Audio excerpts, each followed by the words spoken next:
From all the conversations I've had with our stylists, I've really sensed what we do different at the chapel and why we do the things that we do. One of the biggest things that I think is different as well is not having a price list, a list of hair colours that you have to pick from and book in for.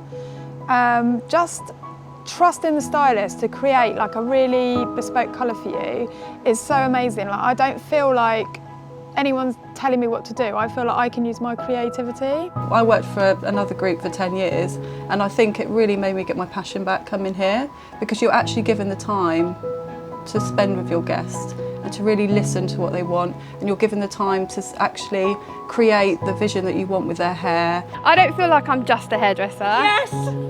I don't look at my role as a job either. I love to be able to make my guests happy and feel good about themselves.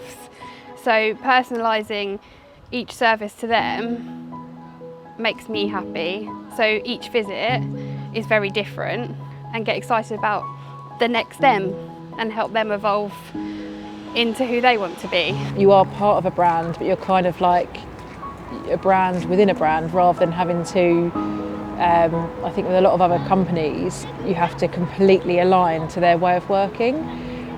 So the chapel have our values and our beliefs, but you can be yourself within those.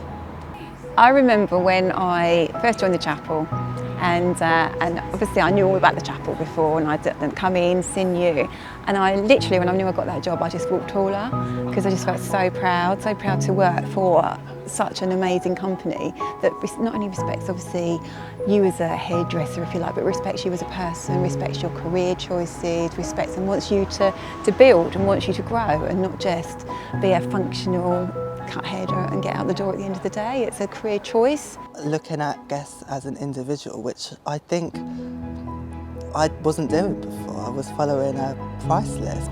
You know, not having a standardised appointment, standardised colour, you know, it just opens it up really, so we can say, where do you want your highlights, how do you want your colour, rather than what is it today off this list, you know? Yeah. Creative freedom, I think, and they're open to being educated on the colour as well, because it's just not off a menu. They understand that we can talk things through with them. We see everyone through a fresh set of eyes. Everyone's different. We're not restricted because we can make an appointment as long as we want to. That on that initial conversation, because it's a bit of a we want it now society, we can actually say, okay, we can kind of get it closer to now if we have more time. Whereas if I was in another salon, previous salons I've worked in, I don't have that luxury. So I think that's the best thing. I think I've always, when that question's always been posed, I think everyone says it is time, and it's the most important thing for any stylist to have time. I just love being able to give people something bespoke every time, making people feel like authentically themselves. They don't have to follow things a certain way. I can kind of just be free to do what I want within reason. I don't feel like I have to be a certain person. It's nice to actually be in an environment that people will support you and compliment you on something you've done and show you things, and you don't feel like people are treading on your toes. It's like open to suggestion, and that's really nice. I just think it's really fun, and it's really good because you can learn from lots of different people, and it doesn't matter where you come from, your background. If you have that passion to teach and that passion to train, you can give a lot of your skills to people. You know, we don't just sort of give one training session that fits all. We literally listen to that individual, and we also ask them, how do they learn, how do they grow? Because if you just put a course for everybody together, it's never going to be the same for each person. I don't want to change anybody in the industry. I actually want them to feel and see their potential as a stylist. Because a hairstylist is not just you are a hairstylist, all right, you are done. No, a stylist is learning all the time. But when I first came to talk to you guys about potentially coming here to work here, you explained it to me, but I didn't feel it until I started working here, and I couldn't quite. I was like, that sounds really good, but I'm sure it's just going to be like my old salon, but in this nice church. And it absolutely wasn't at all. And it is a feeling that you have.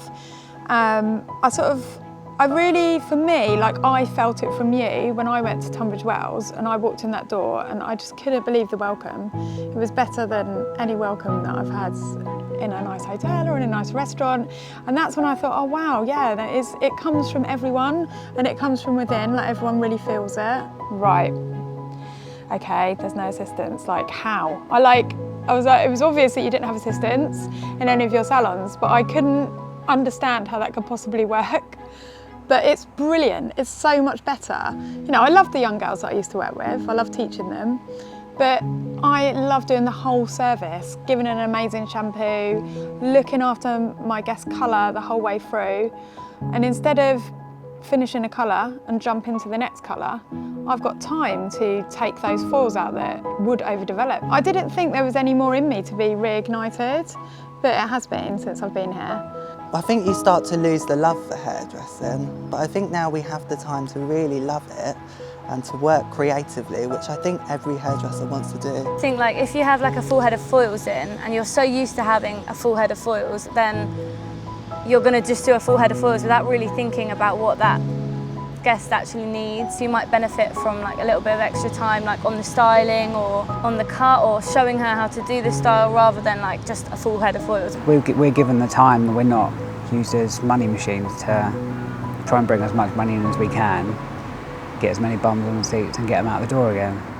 We're given the time to actually enjoy our work rather than rush through it.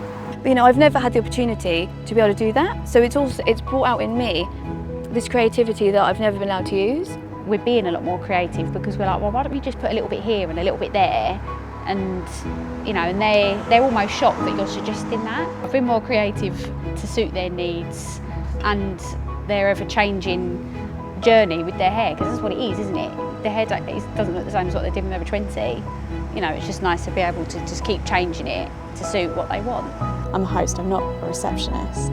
I'm not there to just say, hello, goodbye, here's the bill, I can book your appointment. So much more than that, and I think building on those relationships with people. I don't feel like I'm just like a receptionist. I feel like I'm the owner, not the owner, but like it's my house. It feels almost like it is like a home, not just my home, but everyone else's home. We're not a principal stylist or like some fancy name. People say, what's your title? And I'm like, Joe. It's pushing our mindset. It's making us be the hairdressers at the chapel, and I have always wanted to be.